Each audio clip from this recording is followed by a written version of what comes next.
ఆర్థిక సంక్షోభం నుండి బయటపడటానికి వివిధ జ్యోతిష మార్గాలు తరచుగా చెప్పబడతాయి. ప్రపంచంలోని సంక్షోభాన్ని అధిగమించి సుఖశాంతులను కాపాడుకోవాలంటే స్వస్తిక్ చిహ్నం ఎంతో అదృష్టమని చెబుతారు. స్వస్తిక్ చిహ్నాలను సాధారణంగా హిందూ గ్రంథాల ప్రకారం పసుపు లేదా కుంకుమతో పెయింట్ చేస్తారు. అవేంటో చూద్దాం. స్వస్తిక్ చిహ్నం ఇంట్లో ఏ వైపున ఉన్నా ఆర్థికంగా ఎంతో లాభం ఉంటుంది. జ్యోతిషశాస్త్రం ప్రకారం ఇంట్లో పసుపుతో కూడిన స్వస్తిక్ చిహ్నాన్ని ఉంచడం శుభప్రదం. దీన్ని ఇంటి ముందు ద్వారం వద్ద ఉంచడం శుభ ఫలితాలను ఇస్తుంది. ఇంట్లోని గుడి గదిలో స్వస్తిక్ చిహ్నాన్ని ఉంచడం కూడా చాలా శుభప్రదం. ఇది మొత్తం ఇంటిపై సానుకూల ప్రభావాన్ని చూపుతుంది. ఇంట్లో స్వస్తిక్ రాసి ఉంటే అనేక రకాల అనారోగ్యాల నుంచి విముక్తి లభిస్తుందని చెబుతారు. ఫలితంగా ఇంటికి సంతోషం, ప్రశాంతత కలుగుతాయి. అయితే పసుపు రంగుతో పూసిన స్వస్తిక్ చిహ్నం ఈ సందర్భంలో శుభప్రదం. ఈ స్వస్తిక్ చిహ్నాన్ని ఇంట్లో ఉంచుకుంటే లక్ష్మీదేవి అనుగ్రహం కూడా లభిస్తుంది. ప్రతికూల ప్రభావాలు తొలగిపోయి సానుకూల శక్తి ఇంట్లోకి ప్రసరిస్తుంది. మరికొన్ని ఆసక్తికరమైన విషయాలు. హిందూ మతంలో స్వస్తిక్ దైవిక చిహ్నం యొక్క ప్రాముఖ్యత.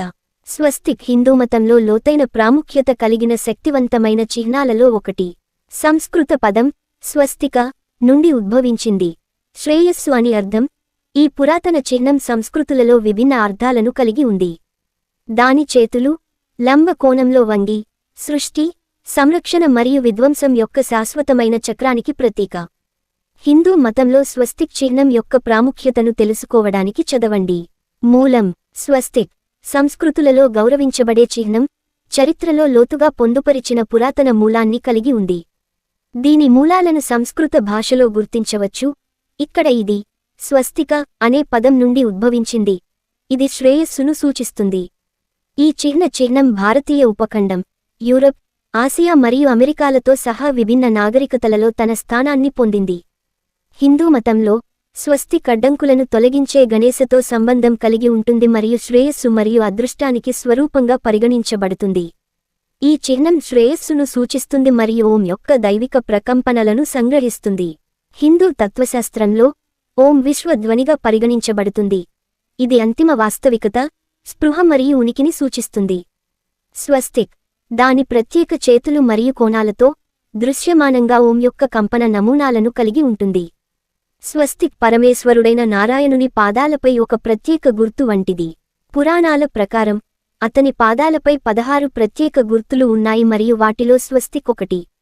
పద్మ పురాణంలో బ్రహ్మ నారదునికి ఈ సంకేతాల గురించి చెప్పాడు. వాటిలో స్వస్తిక్ కుడి పాదంలో 8 ప్రత్యేక సంకేతాలలో భాగం.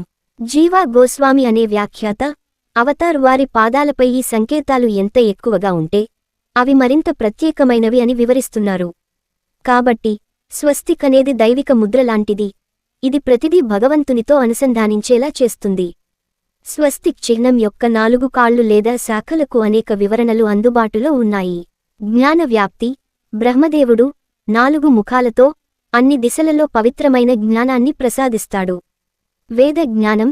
4 వేదాలు ఋగ్వేదం, సామవేదం, యజుర్వేదం మరియు అథర్వవేదం ప్రాతినిధ్యం వహిస్తాయి. లైఫ్ స్మిమ్స్. ఇది పురుషార్థాలను కలిగి ఉంటుంది. ధర్మం, అర్థ, సంపద, కామ, కోరికలు మరియు మోక్షం, విముక్తి. జీవిత దశలు. 4 జీవిత దశలు.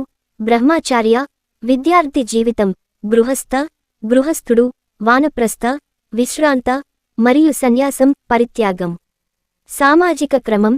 వర్ణాలు బ్రాహ్మణ, క్షత్రియ, వైశ్య మరియు శూద్ర వర్ణించబడ్డాయి. స్వస్తిక్ చిహ్నాలు ప్రతి హిందూ ఇంటి పూజా ఆచారాలలో అంతర్భాగంగా ఉంటాయి. స్వస్తిక ఇంటికి శక్తి తీసుకురావడానికి, భూమిపై జీవితం యొక్క సారాంశాన్ని సూచిస్తుంది మరియు భారతీయ సంస్కృతి మరియు నాగరికత యొక్క సారాంశాన్ని సంగ్రహించడం కోసం గౌరవించబడుతుంది.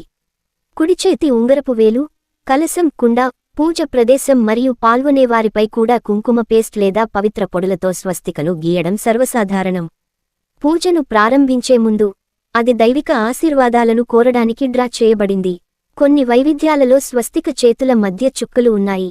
దాని ఆధ్యాత్మిక శక్తిని పెంచుతుందని నమ్ముతారు. స్వస్తిక్ హిందూమతంలో విస్తృతంగా గుర్తించబడినప్పటికీ దాని ఉపయోగం మరియు వివరణ సంస్కృతులలో మారుతూ ఉంటుంది. బౌద్ధమతంలో స్వస్తిక అనేది శుభానికి చిహ్నం, తరచుగా బుద్ధుని అడుగుజాడలను లేదా అతని హృదయాన్ని సూచిస్తుంది. ఇది ధర్మాన్ని, ధర్మానికి మార్గాన్ని కూడా సూచిస్తుంది. జైనమతం. జైనులు స్వస్తికను 7వ తీర్థంకరుడైన సుపార్శ్వనాథుని చిహ్నంగా చూస్తారు. ఇది ఉనికి యొక్క 4 రాష్ట్రాలు మరియు 4 రెట్లు మత సమాజాన్ని సూచిస్తుంది. సుదూర తూర్పు సంస్కృతులు, స్వస్తిక చైనా మరియు జపాన్ వంటి వివిధ తూర్పు ఆసియా సంస్కృతులలో ఉంది. ఇక్కడ ఇది అదృష్టం, శ్రేయస్సు మరియు దీర్ఘాయువును సూచిస్తుంది.